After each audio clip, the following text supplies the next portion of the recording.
স্বাগত দীপ্ত সংবাদে আপনাদের সাথে আছে আমি তৌসিয়া ইসলাম।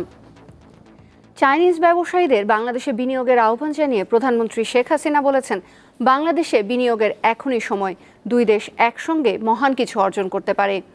দ্বিপাক্ষিক সফরের দ্বিতীয় দিন সকালে বেইজিংয়ের একটি হোটেলে বাংলাদেশ ও চীনের মধ্যে ব্যবসা বাণিজ্য এবং বিনিয়োগ সুবিধা শীর্ষক সম্মেলনে প্রধানমন্ত্রী এই আহ্বান জানান।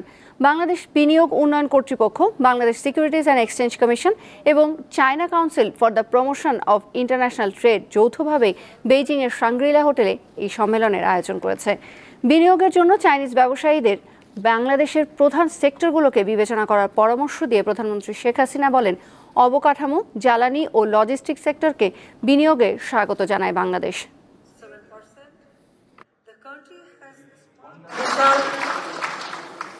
বিজনেস ডেলিগেশন নিয়ে আমি এসেছি, আপনারা কিন্তু এখানে আপনাদের পার্টনার খুঁজে দিতে পারেন। আমার সেটা সবথেকে ভালো হবে, আসলে ব্যবসাটা আরো বেশি ইনভেস্টমেন্ট করতে। কাজে আমি যারা এসেছেন তারা কিন্তু এই কাজটাই করবে, সেটা আমি চাই। চীনের রাজধানী বেইজিংয়ে চলমান বাণিজ্য সম্মেলনে আছেন সহকর্মী নাজমুল হোসেন। সম্মেলনের নানা দিক তুলে ধরছেন তিনি। প্রধানমন্ত্রী শেখ হাসিনার এবারে চীন সফরের দ্বিতীয় দিনে তিনি 9 জুলাই সকালে তিনি বেইজিংয়ের একটি হোটেলে তিনি কিন্তু বাংলাদেশি ব্যবসায়ী এবং চীনের ব্যবসায়ীদের সাথে তিনি মতবিনিময় করছেন। আর এই যে বাংলাদেশে এখন যে বিনিয়োগের যে সম্ভাবনা, সেই সম্ভাবনাকে কিন্তু ফুটিয়ে তুলছেন যারা বাংলাদেশের বিনিয়োগ করতে আগ্রহী সেই চীনা ব্যবসায়ীদের সামনে। বাংলাদেশ সিকিউরিটি এক্সচেঞ্জ কমিশনের পক্ষ থেকে কিন্তু এই আয়োজনটি 2000-এর মতো এখানে কিন্তু বাংলাদেশ এবং চীনের ব্যবসায়ী ডেলিগেটস তারা কিন্তু এখানে আছেন। এখানে শিবলি রুবায়তুল ইসলাম, যিনি বাংলাদেশ সিকিউরিটি এক্সচেঞ্জ কমিশনের চেয়ারম্যান, তিনি উপস্থাপনা দিচ্ছেন। প্রধানমন্ত্রী শেখ হাসিনা এখানে তিনি দর্শক সারিতে তিনি বসে আছেন, তিনি কিছুক্ষণ পর বক্তব্য দেবেন। আমরা এই আয়োজনে যারা তরুণ উদ্যোক্তারা যুক্ত হয়েছেন, তানভীর আলী, আপনার কাছে জানতে চাইছি যে আপনারা তো বাংলাদেশি এবং প্রবাসী আপনার উদ্যোক্তা, এই যে বাংলাদেশের যে বিনিয়োগের যে একটি চমৎকার পরিবেশ তৈরি হয়েছে এবং প্রধানমন্ত্রী যে সফরে এসেছেন, এবং এই সফরের মাধ্যমে আপনারা কি মনে করছেন যে বাংলাদেশ উদ্যোক্তারা কীভাবে লাভবান হবে এবং যারা ফরেন চাইনিজ উদ্যোক্তারা তারা কীভাবে লাভবান হবে? Assalamu alaikum. Bangladesh has made some immense progress and has made some immense advancements in the last decade to become a very competitive player globally, not just in technology, software, but in many fields. And I think it's time that the rest of the world starts to pay attention to Bangladesh. And this is a great opportunity for Chinese investors to take advantage of some of the investment opportunities in Bangladesh, and we highly encourage Chinese investors to explore opportunities in Bangladesh for investment. আমরা আরেকজন উদ্যোক্তা এই জেনারেশনের যিনি বেসিসের সদস্য ওবায়দুল্লাহ বাদল, তার কাছে একটু জানতে চাইবো যে আসলে এই সামিটে যারা বাংলাদেশ উদ্যোক্তারা কতটা লাভবান হচ্ছেন আর কি এই ধরনের সামিটে।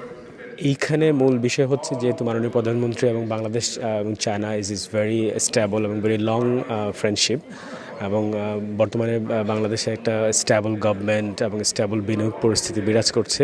তো চাইনিজ ইনভেস্টাররা will get more confident to invest in Bangladesh to work with Bangladesh entrepreneur. Thank you. যেটি বলছিলেন বাংলাদেশি যারা উদ্যোক্তা তারাও বলছেন আসলে এই সামিটে কিন্তু একই সঙ্গে কিন্তু এবারে চীন সফরে কিন্তু আরেকটি গুরুত্বপূর্ণ বিষয় হচ্ছে $700 কোটি কিন্তু চীন সরকারের কাছে কিন্তু আর্থিক যে সহায়তা বা লোন যেটি সেটি কিন্তু ঋণ সেটি কিন্তু চাইবে বাংলাদেশের পক্ষ থেকে প্রধানমন্ত্রী শেখ হাসিনা। সিলেট বিভাগে আজ থেকে শুরু হয়েছে এইচএসসি ও সমমানের পরীক্ষা। 30 জুন থেকে সারা দেশের সাথে এইচএসসি পরীক্ষা অনুষ্ঠিত হওয়ার কথা থাকলেও 2 দফা বন্যার কারণে সিলেট শিক্ষা বোর্ডের পরীক্ষা স্থগিত রাখা হয়। আজও বৃষ্টিতে ভিজে কেন্দ্রে ঢুকতে হয়েছে পরীক্ষার্থীদের। অভিভাবকরা জানান, বন্যার কারণে পড়াশোনায় অনেক ক্ষতি হয়েছে তাদের। এমন অবস্থায় পরীক্ষা শুরুর প্রথম দিনে বৃষ্টিতে ভেজায় পরীক্ষা নিয়ে চিন্তায় রয়েছেন তারা। পরীক্ষা সুষ্ঠু, সুন্দর ও নকল মুক্ত রাখতে 6টি নির্দেশনা দিয়েছে সিলেট শিক্ষা বোর্ড। বন্যার কারণে সিলেট শিক্ষা বোর্ডের স্থগিত পরীক্ষাগুলো আগামী 13 আগস্ট থেকে শুরু হবে। সুনামগঞ্জে 2 দফা বন্যায় চরম দুর্ভোগে দিন পার করছেন সেখানকার হাজারো মানুষ। বানের জলে বসত ভিটা সহ সবকিছু হারিয়ে নিঃস্ব হয়ে পড়েছেন তারা। সুনামগঞ্জ সদর উপজেলার কোরবান নগর ইউনিয়নের হাসনাবাহার গ্রামের 4 সন্তানের জননী হাজেরা বেগম বন্যার পানি কমায় ২০ দিন পর বাড়ি ফিরে দেখেন রান্নাঘর সহ বসতভিটা আসবাবপত্র ভেসে গেছে বানের জলে। জীবনের ঝুঁকি নিয়ে আশ্রয় নিয়েছিলেন অন্যের বাড়িতে।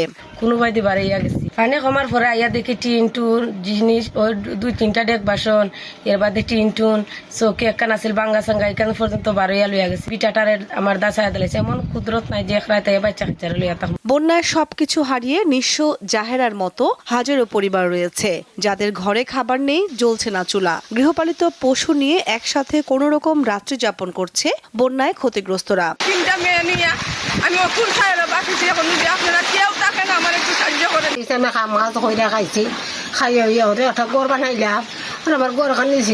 10 দিন ধরে বাড়ি ছাড়া, স্কুলে গিয়া উঠছে। দুই দফা বন্যায় পানিবন্দী হাজারো পরিবারের চিত্র একই রকম। খেয়ে না খেয়ে মানবেতর জীবনযাপন করছেন তারা। বন্যায় ক্ষতিগ্রস্তদের তালিকা তৈরি করে বাড়িঘর নির্মাণে সহযোগিতার কথা জানিয়েছেন জেলা প্রশাসক। প্রত্যেকটি উপজেলায় এবং ক্ষতিগ্রস্ত এলাকায় কী পরিমাণ ক্ষয়ক্ষতি হয়েছে সেটা অ্যাসেসমেন্টের কাজ চলছিল। এর মধ্যে দ্বিতীয় দফা বন্যা চলে আসাতে আসলে অ্যাসেসমেন্টের কাজটি শেষ করা যায়নি।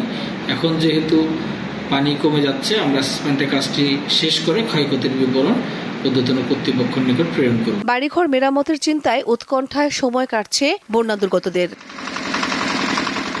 কামরুন নাহার, দীপ্ত, বার্তাকক্ষ। এদিকে সারা দেশে বন্যা পরিস্থিতি অপরিবর্তিত রয়েছে।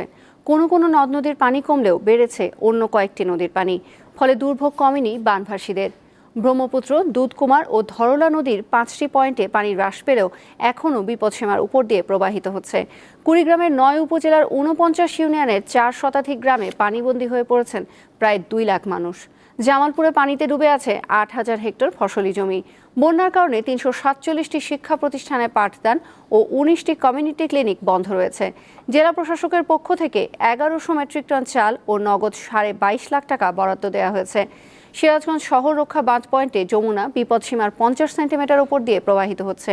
জেলার 5 উপজেলায় 81টি প্রাথমিক বিদ্যালয়ে পাঠদান বন্ধ রয়েছে।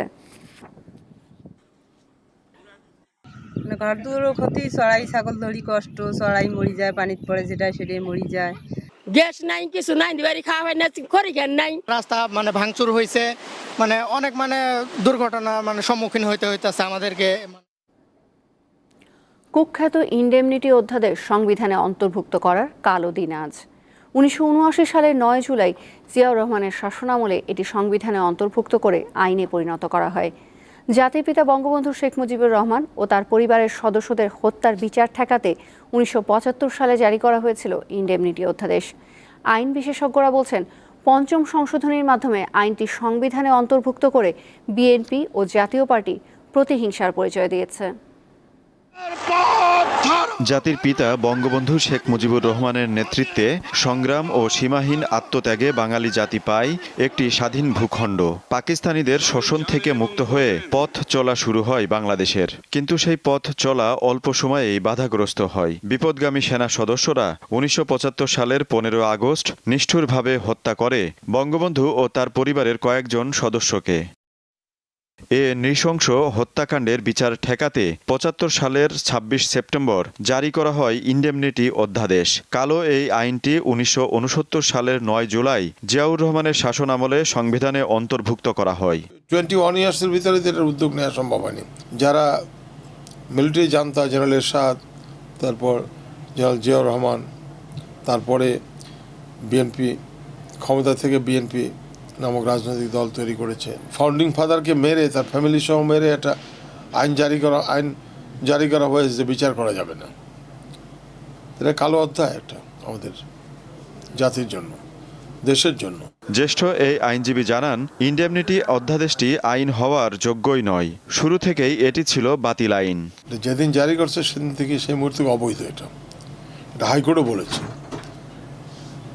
বলেছে এটা একটা ভয়েড, এবং as if there was no ordinance like this. এ ধরনের কোনো অধ্যাদেশ বেআইনিভাবে একটা অধ্যাদেশ জারি করলে, আইন প্রণয়ন করলে সেটা তো আইনি রূপ লাভ করবে না। কলঙ্কজনক আইনটি 1996 সালে সংসদে বাতিল করা হয়। 21 বছর পর আওয়ামী লীগ ক্ষমতায় এলে বঙ্গবন্ধু হত্যা মামলা দায়ের ও বিচার কার্যক্রম শুরু হয়। তারই ধারাবাহিকতায় মামলাটির বিচার শেষে অপরাধীদের কয়েকজনের ফাঁসি কার্যকর করা হয়েছে। 2010 সালে সংবিধানের 5ম সংশোধনী অবৈধ ঘোষণা করে রায় দেয় হাইকোর্ট। আজিজুল ইসলাম, দীপ্ত সংবাদ, ঢাকা। দেশের বাইরের খবর। রাশিয়ার প্রেসিডেন্ট ভ্লাদিমির পুতিনের কার্যালয়ে আজ বৈঠক করবেন সফররত ভারতীয় প্রধানমন্ত্রী নরেন্দ্র মোদী। তৃতীয় মেয়াদে ক্ষমতা গ্রহণের পর প্রথম বিদেশ সফরে রাশিয়া গেছেন ভারতীয় প্রধানমন্ত্রী। সোমবার 2 দিনের সফরে তিনি মস্কোয় পৌঁছান। প্রথম দিনই রুশ প্রেসিডেন্টের বাসভবনে বৈঠক করেন দুই নেতা। এরপর পুতিনের দেয়া নৈশভোজে অংশ নেন মোদী। মস্কো সফর নিয়ে টুইট বার্তায় মোদী বলেন, বন্ধু প্রেসিডেন্ট ভ্লাদিমির পুতিনের সঙ্গে দ্বিপাক্ষিক সম্পর্কের সব দিক পর্যালোচনা করবেন। একই সঙ্গে আঞ্চলিক ও আন্তর্জাতিক নানা বিষয় নিয়ে আলোচনা করবেন। ভারতীয় প্রধানমন্ত্রীর মস্কো সফরে দুই দেশের মধ্যে 22তম দ্বিপাক্ষিক শীর্ষ সম্মেলন অনুষ্ঠিত হবে। খেলার খবর। ইউরোপিয়ান ফুটবলের শ্রেষ্ঠত্বের লড়াইয়ের প্রথম সেমিতে আজ স্পেনের মুখোমুখি হবে ফ্রান্স। এই ম্যাচটি শুরু হবে বাংলাদেশ সময় রাত 1টায়। অ্যালিয়েন্স অ্যারেনায় রাতে সবটুকু আলো নিংড়ে নেবে ফ্রান্স স্পেন। 17তম আসরের প্রথম সেমিফাইনালে তারুণ্য নির্ভর দুই দলের পায়ের জাদুতে মন্ত্রমুগ্ধ হবে পুরো ফুটবল বিশ্ব। ফ্রান্সের যেমন তৃতীয় শিরোপার পথে যাওয়ার প্রত্যয়, ঠিক তেমনই তরুণদের কাঁধে চড়ে চতুর্থবারের মতো ইউরোপ সেরা ট্রফি উঁচিয়ে ধরার স্বপ্ন স্পেনের। ইউরোর পুরো আসর জুড়ে গতিময় ও নান্দনিক ফুটবল উপহার দিয়েছে স্পেন। সেমিফাইনালের 4 দলের মধ্যে সবচেয়ে সমৃদ্ধ রেকর্ড স্প্যানিশদের। টুর্নামেন্টে জার্মানির সঙ্গে সর্বোচ্চ 3 বার শিরোপা জয়ের রেকর্ড ভাগাভাগি করেছে তারা। রিয়াল মাদ্রিদের 3 তারকা নাচো, কারভাহাল আর হোসেলো ছাড়া সবার বয়সই 30 বছরের কম। এই তরুণ দলটি অপরাজিত থেকে উঠেছে সেমিতে, যেখানে কোয়ার্টারে স্বাগতিক জার্মানিকে কাঁদিয়ে বিদায় করেছে লা রোজারা। প্রতিপক্ষ ফ্রান্স 2018 সালে বিশ্বকাপ জিতেছে, 2022 সালে হয়েছে রানার্স আপ। তবে 2024 ইউরোতে এখন পর্যন্ত 5 ম্যাচ খেলে মাত্র 1টি গোল করেছে ফরাসি স্ট্রাইকাররা। বাকি 2 গোল এসেছে আত্মঘাতী থেকে। কোয়ার্টার ফাইনালে টাই ব্রেকারে রোনালদোর পর্তুগালকে হারিয়ে দেয় তারই আদর্শে বড় হওয়া এমবাপ্পের দল। 1984 আর 2000 সালে 2 বার ইউরোতে স্পেনকে কাঁদিয়েছে ফ্রান্স। বিপরীতে 2012 কোয়ার্টারে প্রতিশোধ নিয়ে নেয় স্পেন।